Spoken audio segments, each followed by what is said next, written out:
So a few years ago, Joanna Bassett invited me at one of the conventions to speak at the Flute Lovers Luncheon. And she had mentioned that in previous years, people spoke about their careers and all sorts of wonderful things. And knowing that some of my teachers would be there, Leon Bicey and Donna Rofe-Olkowski, for instance, I thought to myself, what's so special about my career that, for instance, Leon hasn't done in her performing career, or Donna hasn't taught in her teaching career? And I thought maybe there would be something that I could offer that might be a little different than some of my predecessors who have already had these stellar and interesting careers. So I was flying back to Boston and decided that this flight was my chunk of time to write for this Flute Lovers Luncheon. So I took out, I'm old school. I took out a pencil and some loose leaf paper, and I drew some pictures and doodles. And then I just wrote Once Upon a Time, a heartfelt kind of stream of consciousness story. And it was just meant to be spoken at the luncheon and framed with some commentary about teaching, appreciation of teachers and tradition, and hopes for my students and all students.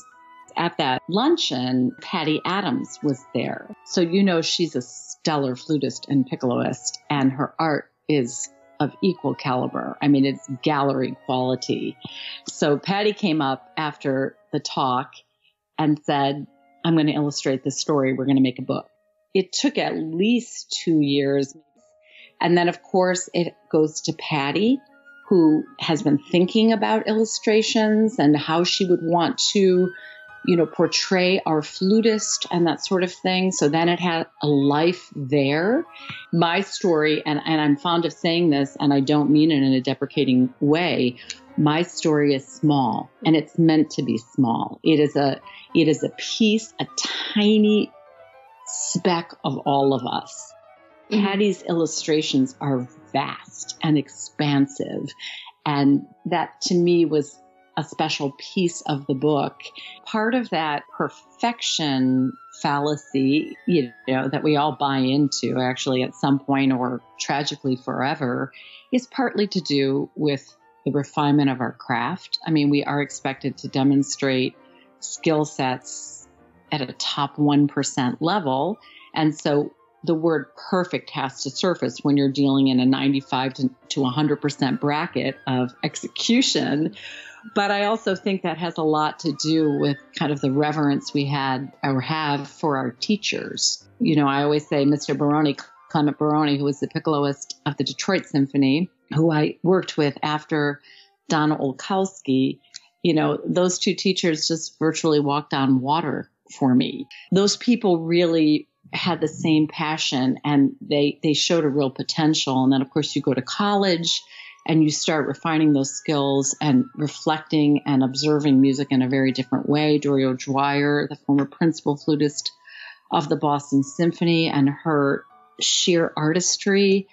And then, of course, Leon Bicey later was just, a phenomenal personal guide, mentor, and of course, a refining, finishing teacher, as if we're ever finished. But I think part of that perfection is to live up to what we perceive as the expectations that our teachers supposedly expect from us. And I think most times our teachers just want us to be happy, but we are just desperate to please them. And so this book is, in a sense, a reflection of motherhood and that realization that we are all trying to do something that either we want or maybe we think we're supposed to do.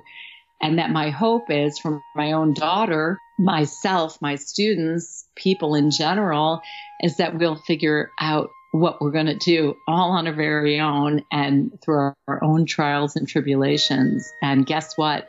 The people around us are going to be happy for us, and they're going to participate in those experiences and joys with us. But vulnerable might be a word, because I really believe in that sort of human vulnerability with one another.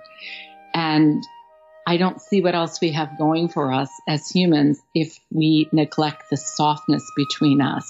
nothing stands still. And so I'm fond of saying the world doesn't belong to me anymore. It belongs to the youth.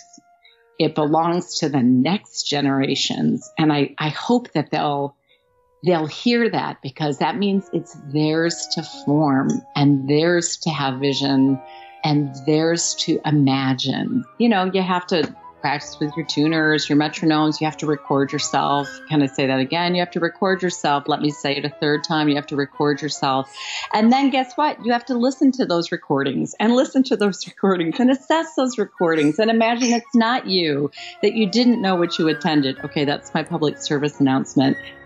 But once you do have that ability to execute at that high level, that's where that resilience and joy comes in teaching, is that a student does turn a phrase in a way that had never occurred to you, or that you would never choose to do, but darn if it didn't just sound great the way they did it. And it is that ultimate exchange.